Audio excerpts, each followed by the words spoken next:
Bom, então vamos continuar então a explicação que a gente estava fazendo, né, a respeito do analista de negócios, analista de processo, analista de sistemas.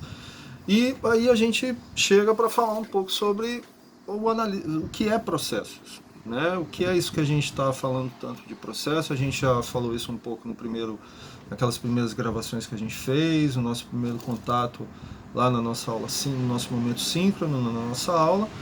Mas a gente vai discutir isso sempre aqui, né? O que é processo, o que a gente entende por processo, o que a gente chama de processo. Eu costumo chamar a atenção que quando eu comecei a pesquisar essa área, a gente falava de processos, o que era muito, o que hoje a gente chama de macroprocessos.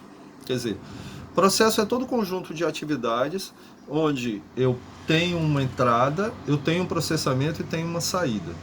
Mas a gente havia literaturas, por exemplo, que diziam assim: você pode ter várias atividades, mas poucos processos, porque a gente considerava que aquilo que você realizava dentro da empresa era um conjunto de atividades. E processos era assim, processo financeiro, então todas as atividades ligadas à captação de recursos, aquilo que eu pagava na execução das atividades internas e o recebimento final pelo cliente fazia parte do meu processo financeiro.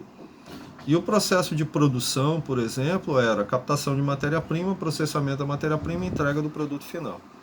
Hoje eu chamo de processo todas as atividades ligadas a produzir bens ou serviços, né, dentro de uma organização. Só que a partir de uma visão mais complexa, mais ampla, entendendo que eu preciso considerar atividades realizadas fora da empresa, na empresa e depois que o produto ou serviço sai, está sendo consumido, vai ser consumido pelo meu cliente final. Por quê? Porque isso realimenta, né, essa cadeia, ele realimenta essa sequência de eventos, né? Então, eu me preocupo com aquilo que vem antes, me preocupo com o que acontece durante, dentro da empresa, e me preocupo com o que acontece depois. Então, embora toda empresa tenha um processo para produzir bens ou serviços, na maioria das vezes, empresas pequenas e até empresas grandes, ele é puramente informal. Então não tem uma organização, uma documentação, qualquer registro ou vestígio de tarefas e procedimentos escritos, que é o que a gente busca fazer também quando faz um mapeamento de processo. Então hoje as atividades do analista de processo, elas são entender, levantar, analisar, desenvolver e implantar um novo processo. Então lembram-se que a gente falou de uma coisa chamada assim, as is e to be. O as is é esse processo de entendimento, levantamento e análise. Como é que é hoje que as coisas são realizadas? Só que quando eu passo a desenvolver e implantar, eu vou para o to be. Eu vou para aquilo que vai ser feito mais à frente lá na empresa a partir da ideia nova que eu vou trazer para o negócio. Entenderam? Então essa é a ideia da função do trabalho do analista de processo. Então, o processo, uma forma de definir processo, trazer uma definição, é a forma pela qual um conjunto de atividades cria, trabalha ou transforma insumos com a finalidade de produzir bens ou serviços que tenham qualidade assegurada para serem adquiridos pelos clientes. Então, essa definição, ela define um processo com aquilo que ele tem de essencial, sua função de produzir bens ou serviços de uma forma organizada, repetitiva e sempre com a mesma qualidade. Vê só, um dos grandes questionamentos que se tem hoje no mundo do trabalho, tá, eu não sou especialista na área, mas uma das coisas que tem é justamente nessa relação da empresa com o empregado, né? Você tem grupos de estudo na área da sociologia, na área do direito, por exemplo, que trabalham muito essa questão de como os empregados são colocados, não na visão da administração científica tradicional, mas são muito voltados para essa coisa de que, olha, tem que produzir, tem que ter produtividade, tem que dar resultado, e como são os resultados, como é que você é avaliado pelas suas entregas. Agora, nesse período de pandemia que você está trabalhando remotamente, como é que é isso? De você, o trabalho invadiu sua casa e você não está tendo tempo para descansar e tal. Mas entendo. Por que a tecnologia ela é vista muitas vezes como uma verdadeira ameaça, né? por alguns dentro desse mundo do trabalho, no sentido de que ela substitui o ser humano. É porque imagina que eu possa fazer várias coisas da mesma maneira, com o mesmo nível de qualidade, repetidas inúmeras e incontáveis vezes. Quer dizer, sem nenhum tipo de variação, simplesmente se eu conseguir aplicar a tecnologia. Então, do ponto de vista da manufatura, isso já é uma realidade há muito tempo, né? O homem ele faz muito menos atividades do que você tinha numa fábrica da Ford no início do século XX, por exemplo. As fábricas são menores, eu preciso de muito menos gente, eu tenho muitas atividades realizadas automaticamente por robôs, e hoje eu ainda tenho a possibilidade de realizar muitas atividades de maneira remota. Então, eu consigo realizar trabalhos num nível de qualidade bom, sem a presença do empregado. Gente, os impactos que vão ter, que vai haver no mundo do trabalho, né, por essa nova realidade que a gente está hoje, vão ser muito grandes. E ainda estão acontecendo. Então a gente ainda não sabe exatamente todo o tamanho do impacto que isso vai ter. A gente ainda não consegue saber isso plenamente, certo? Então, para que eu possa fazer o levantamento dos dados do processo, seguindo essas etapas que a gente falou, eu preciso compreender que todo processo é composto de elementos e objetivos. Então, seus elementos são insumos, recursos, atividades, informações e tempo. E seus objetivos são metas e clientes. Uma das coisas que a visão por processos traz é que eu realizo todo o conjunto de atividades, vejo o ambiente externo antes da empresa, vejo tudo que acontece dentro da empresa para satisfazer a necessidade do meu cliente final, certo? E aqui, dentro do processamento todo, eu preciso levantar os seus elementos, que são os insumos. É o conjunto de fatores que entram na produção de bens ou serviços, seja de forma direta ou indireta. Então, por exemplo, energia elétrica pode ser um insumo direto. Funcionários pode ser um insumo direto. Mas, por exemplo, meios de transporte e internet disponibilizada para chegar até a sua empresa. Né? Quais são os modais de transporte que o seu funcionário utiliza? É um conjunto de insumos que a gente poderia pensar. Né? É um conjunto de insumos, a produção tirar a matéria-prima para produzir o plástico que chega até a manufatura da empresa, que produz notebooks, por exemplo. Então isso é uma forma também da gente compreender.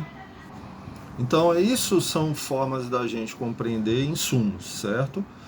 Recursos são os elementos que dão suporte à produção. Desculpa, eu falei que pessoas seriam, né, insumos. O pessoal de gestão de pessoas tem raiva de mim. Mas assim, recursos humanos, né? As pessoas são os elementos que dão esse suporte à produção. Né? Mas assim, quais são os recursos financeiros que eu também tenho disponível? Né? Quantos funcionários eu tenho? Quais são as características desses funcionários? Né? Qual é o nível de formação dessas pessoas? Quais são quantos automóveis eu tenho? Se eu tenho veículos disponíveis para utilizar dentro dos processos realizados na empresa, então seriam os recursos. O que a gente chama de atividades é o elemento que é a menor parte de qualquer processo. E aí ele contém dois tipos de informação. O primeiro tipo é a identificação, que diz qual é a forma da atividade, e o segundo tipo são os procedimentos, que diz qual é a mecânica da atividade. E esses procedimentos dividem-se em formais e informais. Então entenda, quando a gente faz o levantamento do processo, a gente quer saber todas as atividades que são realizadas. Então, eu preciso saber que atividade é essa e como é que ela é feita. E dentro disso de saber como é que ela é realizada, eu sei que eu tenho procedimentos que são formais, que são aqueles, por exemplo, de manuais, ou que são aqueles efetivamente ensinados, e eu sei que tem aqueles que são informais. Eu sei que tem procedimentos que o cara realiza sem estar em manual ou sem ter qualquer tipo de orientação para ele realizar. As informações também fazem parte dos elementos. Aqui também é o primeiro tipo de informação que define o processo.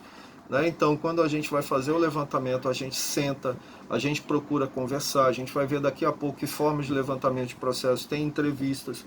Então, eu preciso sentar com a pessoa para que ela me conte como é que ela faz, para que eu possa compreender quais são os processos, quais são as atividades de cada processo. Eu preciso coletar esses dados, como se estivesse fazendo uma pesquisa de campo mesmo. E o tempo, que é um componente fundamental de todo e qualquer processo.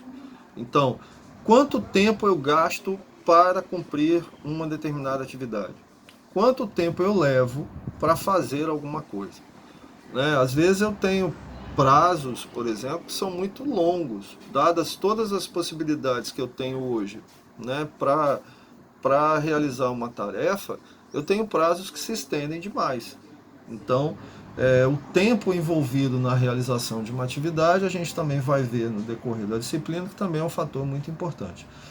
E os objetivos são as metas traçadas, e aí podem ser metas quantitativas mesmo também, certo? De quanto é que eu tenho que atingir de valores, de recursos somados, e atingir a necessidade do meu cliente também é um objetivo. E aí, dentro das ferramentas para levantar e documentar o processo, a primeira fase é do levantamento das atividades. Então, muitas das ferramentas que se utilizavam em OIM para levantar as atividades no passado são válidas ainda hoje para levantar e documentar os processos. E aí, basicamente, eu tenho 3 instrumentos para levantar e documentar o processo. Eu tenho entrevista, eu tenho questionário e eu tenho observação em campo. Então, como eu falei, é como se a gente fosse fazer uma pesquisa de campo, tá? E eu, particularmente, gosto muito da entrevista, porque na entrevista eu consigo saber como é a visão da pessoa sobre o processo que ela realiza. Eu consigo saber, entre outras coisas, se, por exemplo, ela me diz que faz... Não, quando chega o documento aqui, eu não demoro na minha mesa não, eu dou logo andamento a ele. Aí ela me diz isso na entrevista. Só que quando vem para observação em campo, que eu fico lá e observo como é que as tarefas são realizadas, eu vejo que para dar andamento num determinado documento, a pessoa demora 2 horas. Então, não corresponde mais àquilo que ela me falou durante a entrevista, tá? E a segunda fase, nas ferramentas para levantar e documentar o processo, é a documentação das atividades. Então, aqui eu vou documentar o processo, documentar as funções que fazem parte do processo, listar as atividades que fazem parte do processo, documentar as informações de identificação de cada atividade, as informações de procedimento de cada atividade, as entradas e saídas das atividades de um processo e desenhar o fluxograma. Aqui, se não tiver isso dentro da empresa, é você, como analista de processo, que vai fazer. E aí você vem para análise e desenvolve as soluções. Ok? Gente, uma coisa que eu queria observar com vocês. Essas aulas, como tem que ser vídeos curtos, não trazem todas as nuances dos materiais que a gente está colocando. Então usem lá os nossos fóruns de dúvidas, certo? Entrem em contato comigo que a gente pode ir tirando dúvidas que forem surgindo. Agora, estudem, né? Estejam atentos a todos os materiais que são postados para que a gente possa ter então um bom desenvolvimento da nossa disciplina. Falou? Obrigado mais uma vez, valeu, até a próxima.